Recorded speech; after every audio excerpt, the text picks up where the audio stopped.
ಹಳೆಯ ಚಿನ್ನದ ಒಡವೆನ ಅಧಿಕ ಬೆಲೆಗೆ ಮಾರಬೇಕೆ? ಅಂದ್ರೆ ಆಟಿಕಾಗೆ ಕಾಲ್ ಮಾಡಿ 8880 ಅಟ್ಟಿಕಾ ಗೋಲ್ಡ್ ಕಂಪನಿ. ಯಾವ ರೀತಿಯಾಗಿ ನೋಡ್ತೀರಾ ಸರ್? ಈಗ ಮೊದಲು ನಾವು ಸದನದಾಗೂ ಎಲ್ಲರೂ ಹೇಳಿದ್ದೀವಿ ನಾವು ಏನಪ್ಪ ಅಂದರೆ ಇದೆಲ್ಲ ಉದ್ದೇಶಪೂರ್ವಕವಾಗಿ ಸನಾತನ ಧರ್ಮ ನಮ್ಮ ಧರ್ಮದ ಒಂದು ಪಾವಿತ್ರ್ಯತೆಯನ್ನು ಹಾಳು ಮಾಡಬೇಕು.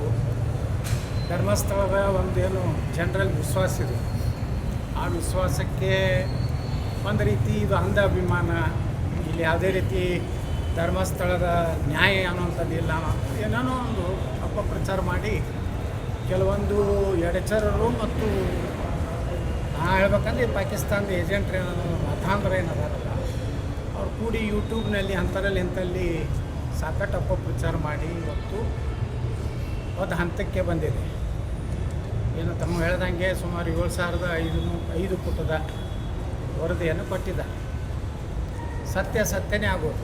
ವರದಿಯಲ್ಲಿ ಏನಿದೆ ಅನ್ನುವಂಥದ್ದು ಹೋದ ಸಲನೂ ನಾವು ಇಂಟೀರಿಯಮ್ ಏನು ರಿಪೋರ್ಟ್ ಕೊಟ್ಟಿದ್ದರು SIT ಅವರು, ಅದನ್ನು ಸದನ ಮುಂದೆ ಇಡ್ರಿ ಪಬ್ಲಿಕ್ ಡಾಕ್ಯುಮೆಂಟ್ ಆಗಲಿ ಅಂತಂದು ಗೊತ್ತಾಯಿತು. ಆದರೆ ಅವತ್ತು ಮಾಡಿರಲಿಲ್ಲ. ಇವತ್ತು ಪೂರ್ಣ ಪ್ರಮಾಣದ SIT ತನ್ನ ವರದಿಯನ್ನು ಕೊಟ್ಟಿದೆ.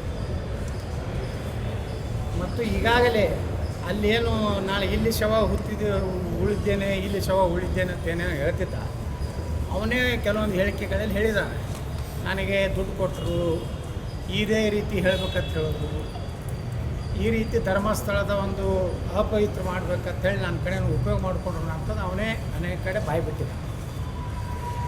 ಇದನ್ನು ಸರ್ಕಾರ ಎಲ್ಲಿ ಒಪ್ಪಿರಲಿಲ್ಲ. ಇವತ್ತಾದಂಥ ಮುಖ್ಯಮಂತ್ರಿಗಳು ಹೇಳಿದರು ನಾವು ಧರ್ಮಸ್ಥಳ ಬಗ್ಗೆ ವಿಶ್ವಾಸ ಇದೆ.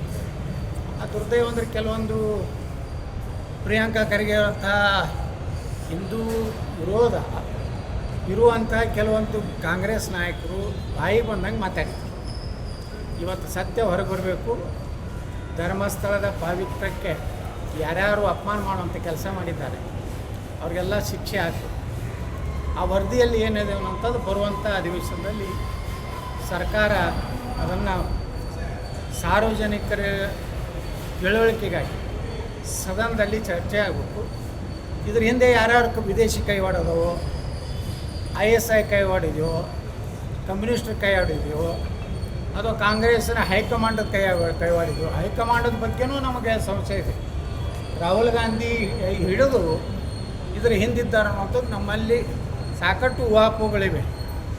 ಅದಕ್ಕೆ ಈ ಒಂದು ವರದಿಯನ್ನು ಹೊರಗೆ ಹಾಕಬೇಕು. ಅದನ್ನು ನಮ್ಮ ಸದನಕ್ಕೆ ಮುಂದಿನ ಅಧಿವೇಶನದಲ್ಲಿ ಅದನ್ನು ಸದನಕ್ಕೆ ಒದಗಿಸಬೇಕಂತೇಳಿ ನಾನು ಈ ಸರ್ಕಾರವನ್ನು ಒತ್ತಾಯ ಮಾಡ್ತೀನಿ. ಗ್ಯಾರಂಟಿ ನ್ಯೂಸ್, ಸುದ್ದಿ ಖಚಿತ, ನ್ಯಾಯ ನಿಶ್ಚಿತ.